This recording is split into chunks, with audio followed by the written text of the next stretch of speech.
নিজে হেঁটে হেঁটে প্রধান উপদেষ্টা ডক্টর মোহাম্মদ ইউনূস তিনি প্রতিটি খেলোয়াড়ের সাথে হাত বিনিময় করেন। সাথে ছিলেন আসিফ এবং নাহিদ। প্রিয় দর্শক, এরপর নাহিদ সকল ক্রিকেটারের সামনে বক্তব্য রাখেন। ডক্টর ইউনূস মুশফিকুর রহিমের কাঁধে হাত রাখেন। আসলে এটা ভাবা যায়?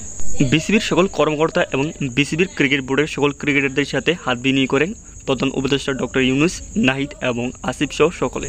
আর অনেক সুন্দর সুন্দর ঘটনা ঘটেছে এই ভিডিওটি।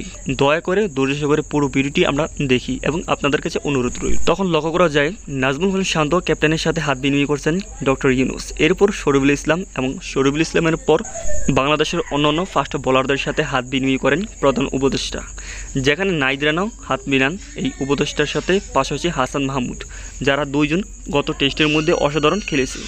যেখানে লক্ষ্য করা যায় উপদেষ্টা আসিফ সহ এবং তার পাশাপাশি নাহিদ ইসলামও হাত বিনিময় করেন তাসকিন আহমেদের সাথে।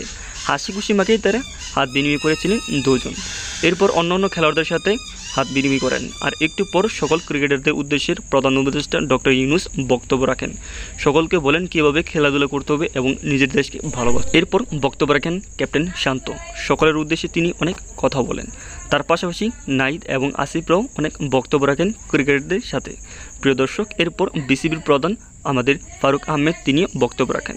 আর একটু পর সকল খেলোয়াড় এবং উপদেষ্টা বিসিবি সকল কর্মকর্তা মিলেন সেই ট্রফিটি নিয়ে ফটো সেশন করেন, যেখানে হাসি খুশি মুখে ছিলেন সকল খেলোয়াড় এবং কর্মকর্তা এবং উপদেষ্টা। প্রিয় দর্শক, চ্যানেলে নতুন হলে প্লিজ সাবস্ক্রাইব করে আমার পাশে থাকুন। সবাই ভালো থাকুন, সুস্থ থাকুন।